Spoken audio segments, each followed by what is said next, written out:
کہ اللہ کے رسول صلی اللہ علیہ وسلم نے جتنی بھی ہمیں خبریں دی ہیں، جتنی بھی خبریں دی ہیں، وہ اپنی جگہ پر ہو بہو پوری ہوتی ہیں اور پوری ہوں گی. اپنی جگہ پر ہو بہو پوری ہوتی ہیں اور ہو بہو پوری ہوں گی، اس میں کوئی شک و شبہ کی گنجائش نہیں ہے. جیسا آپ نے کہا ہے ویسا ہی ہوگا. ان کے پاس سب سے بڑا جو حربہ ہے وہ کیا ہے کہ بھائی یہ پیشین گوئی ہے، اور پیشین گوئی جو ہوتی ہے جب اس کا وقت آتا ہے، جب وہ وجود میں آتی ہے، تب اس کا پتہ چلتا ہے کہ ارے اس کا مطلب تو یہ تھا. اس سے پہلے اس کا مطلب کسی کو نہیں معلوم ہوتا. یہ ان کا ایک اصول ہے، اور اس اصول کے لیے وہ دلیل دیتے ہیں، اور ایک نہیں 2 حدیثیں پیش کرتے ہیں کہ پیشین گوئی جب پوری ہوتی ہے، جب وجود اس کا ہو جاتا ہے، تب لوگوں کی آنکھ کھلتی ہے، ارے اس کا مطلب یہ ہے. اس سے پہلے اس کا مطلب کسی کو معلوم نہیں ہوتا. اس سے پہلے اس کا مطلب کسی کو معلوم نہیں ہوتا ہے. ایک تو یہ اصول ہی غلط ہے سرے سے، ایک تو یہ سرے سے اصول ہی غلط ہے کہ پیشین گوئی جب پوری ہو جاتی ہے تب جا کے لوگوں کو مطلب معلوم ہوتا ہے. نہیں، یہ غلط بات ہے. اس سے پہلے بھی مطلب معلوم ہوتا ہے. اس کے لیے وہ 2 حدیثیں پیش کرتے ہیں. ایک حدیث تو وہ ہے کہ آپ سے ازواج مطہرات نے ایک سوال کیا تھا. کیا سوال کیا تھا؟ اللہ کے رسول، سب سے پہلے آپ سے ملاقات ہم بیویوں میں سے کس کی ہوگی؟ آپ جب دنیا سے تشریف لے جائیں گے اس کے بعد سب سے پہلے ہم بیویوں میں سے آپ سے ملاقات کس کی ہوگی، یعنی بیویوں میں سے کس کا پہلے انتقال ہوگا. یہ سوال کیا تھا. آپ نے جواب میں ارشاد فرمایا جس کا ہاتھ لمبا، جس کا ہاتھ لمبا. تو ازواج مطہرات نے اپنے ہاتھوں کو ناپنا شروع کر دیا تھا. یار یہ تو سب کے برابر دکھائی دے رہے. حضرت سودا کا ضرور تھوڑا سا لمبا ہے. تو حضرت سودا کا انتقال ہوا، لیکن حضرت سودا کا انتقال تو نہیں ہوا، پہلے حضرت زینب کا ہوا. جب حضرت زینب کا انتقال ہوا تب پتہ چلا کہ ارے لمبے ہاتھ سے مراد یہ ہے کہ جو زیادہ سخی ہوگی،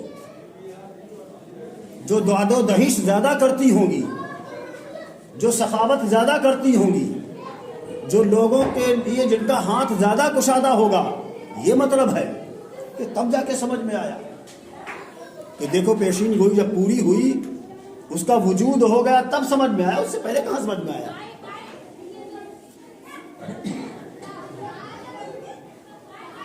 بہت آسان سا جواب ہے. کیا ہے؟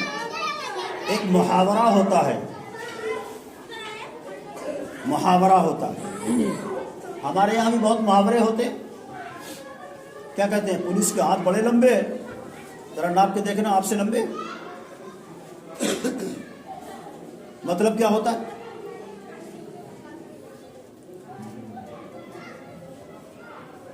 آپ نے محاورہ استعمال فرمایا تھا کہ جس کا ہاتھ لمبا ہوگا اس کی ملاقات پہلے ہوگی. محاورے کے لیے ضروری نہیں ہے کہ محاورہ بولتے ہی سب کے ذہن میں آ جائے کہ ہاں یہ بات ہے. کبھی کبھی ذہن دیر میں منتقل ہوتا ہے محاورے کی طرف. یہاں بھی ایسا ہی ہوا. دوسری حدیث پیش کرتے ہیں حضرت سیدنا عثمان غنی رضی اللہ تعالی عنہ کے بارے میں. آپ نے فرمایا کہ اللہ تعالیٰ تمہیں ایک قمیص پہنائے گا اور لوگ اسے اتارنا چاہیں گے، چھیننا چاہیں گے، تم اتارنا مت. مراد کیا تھی؟ خلافت. یہ بھی محاورہ ہے. تو یہ تو حضرت عثمان رضی اللہ تعالی عنہ کو پہلے ہی معلوم ہو گیا تھا. اور جب بلوائیوں نے آپ سے خلافت کا کاروبار لینا چاہا تو آپ نے فرمایا کہ نہیں، اللہ کے رسول صلی اللہ علیہ وسلم نے فرمایا تھا، حکم دیا تھا کہ اللہ تمہیں قمیص پہنائے گا، لوگ چھیننا چاہیں گے تو اتارنا مت. تو وجود میں آنے سے پہلے پہلے معلوم ہو گیا تھا بھائی. یہ تو جبکہ اللہ کے رسول صلی اللہ علیہ وسلم کی یہ پیش گوئی نہیں تھی بلکہ یہ خبریں تھیں, اور صادق المصدوق کی دی ہوئی خبر من و عن پوری ہوتی ہے, من و عن پوری ہوتی ہے. تو یہ ان کے حربے ہوتے ہیں. ہمیں قیامات کی علامت پر گہری نظر رکھنی چاہیے, خاص طور سے ان علامتوں پر کہ جو علامتیں حضرت سیدنا مہدی علیہ الرحمہ کے وجود سے پہلے ہوں گی اور حضرت سیدنا عیسیٰ ابن مریم علیہ السلام کے نزول سے پہلے ہوں گی. ان پر ہماری گہری نظر ہونی چاہیے, تبھی تو ہم عوام کو سمجھا پائیں گے.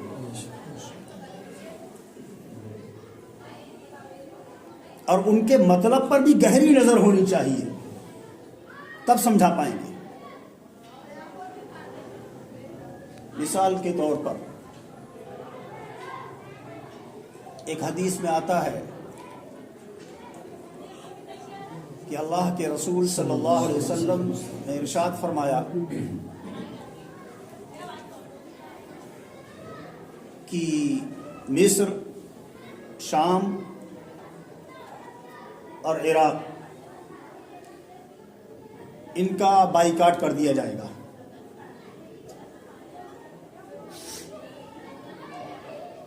اور سب سے پہلے یہ حدیث لاتے ہیں, بولو ہم بھی پیش کرتے ہیں. اگر دیکھا جائے تو حقیقت میں ایسا لگتا ہے کہ شام کا بھی بائیکاٹ ہو چکا ہے, عراق کا بائیکاٹ ہو چکا ہے, اقتصادی پابندی لگ چکی تھی, اور مصر کا بھی بائیکاٹ ہوا تھا, اقتصادی پابندی لگی تھی. شام کے اوپر ابھی پوری طریقے سے کوئی پابندیاں نہیں لگی, لیکن حدیث میں ہے, مسلم شریف کی روایت ہے کہ ان تینوں ملکوں کے اوپر اقتصادی بائیکاٹ ہوگا اور یہ قرب قیامت ہوگا. یہ جو بائیکاٹ ہوا ہے کچھ دنوں کے لیے, کیا یہی بائیکاٹ مراد ہے یا آگے کوئی اور بائیکاٹ ہے, اس کے بارے میں کوئی نہیں بتا سکتا. لیکن آگے چل کے ایک دوسری روایت میں ایک علامت اور بیان کی گئی کہ مہدی کے آنے سے پہلے پہلے دریائے فرات میں سونے کا پہاڑ ظاہر ہوگا. پانی کم ہو جائے گا, اور پانی جب کم ہوگا تو سونے کا پہاڑ ظاہر ہو جائے گا. اس کے بعد ہی کہیں حضرت مہدی کا ظہور ہوگا. ابھی تو دریائے فرات میں سونے کا پہاڑ ظاہر نہیں ہوا, یا ہو گیا؟ ہو سکتا آج کل خبریں بہت دیر میں پہنچتی ہیں, 10-20 سال کے بعد پہنچے کوئی خبر, ایسا تو نہیں. آج تو یہاں آدمی بیٹھا ہوا بول رہا, ساری دنیا میں آپ اسے دیکھ لو کہ ہاں فلاں آدمی فلاں جگہ بول رہا ہے.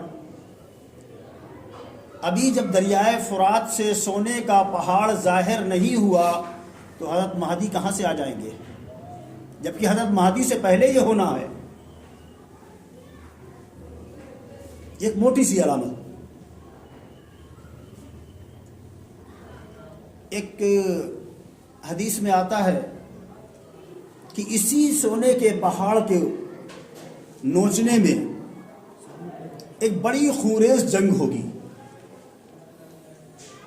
اتنی خونریز جنگ ہوگی, اتنی خونریز جنگ ہوگی کہ جس میں 100 میں سے 99 لوگ قتل ہو جائیں گے. کیا اتنی خونریز جنگ ہو گئی؟ تو پھر ابھی مہدی کیسے؟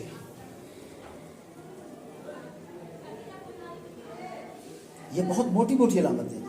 تو ہمارے مقتدی حضرات کو, ائمہ حضرات کو, علماء حضرات کو مہدی سے اور حضرت عیسیٰ علیہ السلام سے پہلے جن علامتوں کا ظہور ہونا ہے ان کے اوپر گہری نظر رکھنی چاہیے کہ خدا نخواستہ کبھی سامنے آ گئے یا کسی کو سمجھایا انہوں نے جا کر اور وہ سمجھاتے ہیں تو پھر لوگ خدا نخواستہ وہ آپ آ کر آپ سے پوچھنے لگے, تو ہمیں اس بارے میں معلومات ہونی چاہیے. اصل تو یہ ہوتا ہے کہ جس کے وہ سمجھانا شروع کرتے ہیں تو پھر وہ علماء کے پاس آتا ہی نہیں. لیکن خدا نخواستہ اگر آپ کو معلوم ہو گیا کہ فلاں جگہ یہ لوگ آ کر فلاں کو سمجھا رہے ہیں اور آپ اس کو سمجھانے پہنچے تو وہ اسی چیزیں آپ کے سامنے پیش کرے گا. اگر ہمارا مطالعہ نہیں ہوگا تو ہمیں دقت کا سامنا ہوگا. اس لیے ان چیزوں کو مطالعے میں رکھیں. اور ایک بہت بڑی علامت جس کے فوراً بعد حضرت مہدی علیہ الرحمہ کا ظہور ہوگا، فوراً بعد.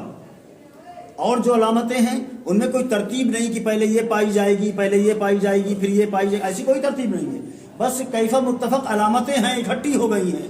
کون پہلے ہوگی کون بعد میں ہوگی ایسا حدیث میں نہیں آتا ہے.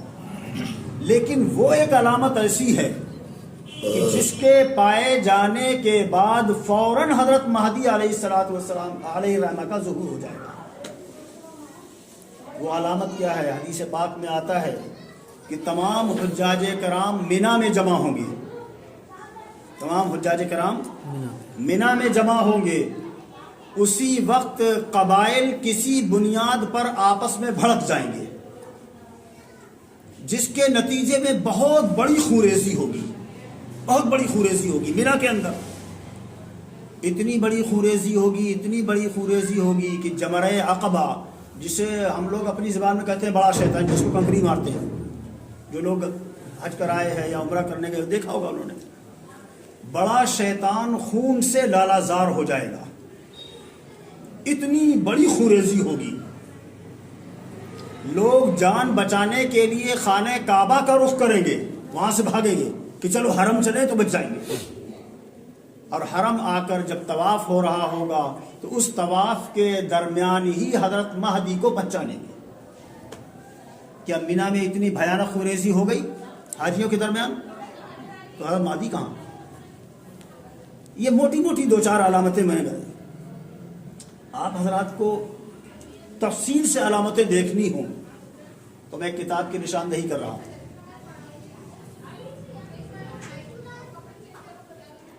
مہدی شخصیت و حقیقت.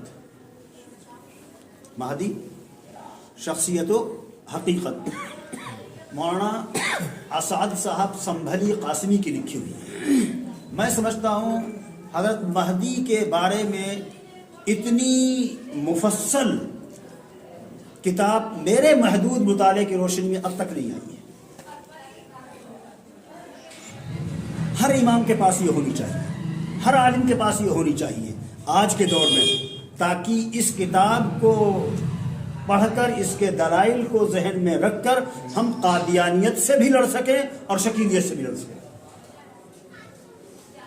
تو یہ اس وقت کی بہت اہم ضرورت ہے کہ اللہ تبارک و تعالی نے اپنے محبوب صلی اللہ علیہ وسلم کے ذریعے ہمارے اوپر یہ ذمہ داری ڈالی ہے. کیا ذمہ داری؟ کہ اب دین کی حفاظت، دین کا پھیلانا یہ تمہاری ذمہ داری ہے. سبب کے طور پر دین کی حفاظت کے لیے اللہ ہمیں اور آپ کو استعمال کر لے، یہ اللہ کی کریمی ہے سبب کے طور پر، ورنہ تو وہ جو چاہے کرے. اور دیکھو، ایک عالم کو، ایک امام کو، آپ حضرات مقتدی لوگ ہیں، یہ قوم کے راہبر اور رہنما ہیں. ابھی تو یہ ایک فتنہ پیدا ہو گیا، پھر پتہ چلا کہ 10-20 سال کے بعد دوسرا فتنہ آیا.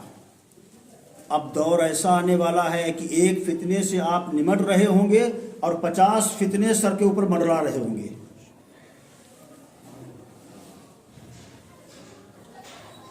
ہمیں روزی کی فکر نہیں کرنی ہے، ہمیں روزی کی فکر نہیں کرنی ہے، ایمان کی تو فکر کرنی ہے. اس لیے کہ روزی کی ذمہ داری تو اللہ نے اپنے اوپر لے رکھی ہے. وَمَا مِن دَابَّةٍ إِلَّا عَلَى اللَّهِ رِزْقُهَا. وہ دے گا، جیسی چاہے گا ویسی دے گا. ہم راتوں دن کماتے رہیں، لکھ پتی بن جائیں، کروڑ پتی بن جائیں، اور رب نہ چاہے تو ایک لقمہ بھی نہیں کھا سکتے. بہت بڑے مالدار ہیں لیکن مونگ کی دال کا پانی پینا پڑتا ہے، کیا وہی پی کے زندہ رہو؟ وہ جیسا چاہے گا ویسا کھلائے گا، بے شک لیکن ایمان کی ذمہ داری اور اس کی فکر ہمیں کرنی ہے، انشاءاللہ. اور اپنی ہی نہیں، وہ لوگ جو ہم سے منسلک ہیں، جو ہمیں اپنا بڑا مانتے ہیں، ہمیں اپنا امام مانتے ہیں، ہمیں ذمہ دار مانتے ہیں، ان کے ایمان کی فکر کرنی ہے.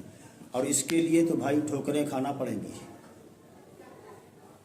اس کے لیے ٹھوکریں کھانا پڑیں گی، دیہاتوں میں جانا پڑے گا، گھر گھر جانا پڑے گا، اور فتنے سے آگاہ کرنا پڑے گا. آپ اگر آگاہ نہیں کر رہے تو کم از کم نظر تو رکھیے کہ بھائی اس قسم کے آدمی، یہ تو نیا آدمی ہے، یہ کیسے ملنے آ رہا ہے، اس سے ذرا حال تو معلوم کریں اپنے بھائی کا. یہ ہماری سب کی ذمہ داری ہے. ابھی آگرہ میں ہم لوگوں نے ایک کام یہ کیا کہ ہم نے تمام مکتب فکر کے علماء کو اکٹھا کر لیا ہے. بھائی کسی ایک کی ٹھیکیداری تو نہیں ہے، یہ تو تمام امت کی ٹھیکیداری ہے، تمام امت کی ٹھیکیداری ہے. اور اللہ کا فضل ہے کہ سب لوگ اکٹھے ہوئے اور سب لوگ اکٹھا ہو کے کام کر رہے ہیں. بلکہ ایک استفتاء کا جواب وہاں لکھا گیا، فتویٰ لکھا گیا، اور اس فتوے کے اوپر تمام مکتب فکر کے علماء نے دستخط کیے. تو میں یہی چاہ رہا ہوں کہ یہاں جتنے بھی لوگ ہیں سر جوڑ کے بیٹھیں کہ بھائی اب ہمیں کام کس طریقے سے کرنا ہے. اور یہی فکر لے کے میں بھی حاضر ہوا ہوں تاکہ ہمیں بھی آپ حضرات کے مشوروں سے کچھ فائدہ ہو جائے کہ بھائی اب یہاں کام کیسے شروع کریں گے. اس کے لیے شاید لوگوں کی نماز کا وقت بھی ہو رہا ہوگا، اس کے لیے 10 منٹ بیٹھ جائیں اور کچھ مشورہ کر لیں کیسے کام کرنا ہے. آخر دعوانا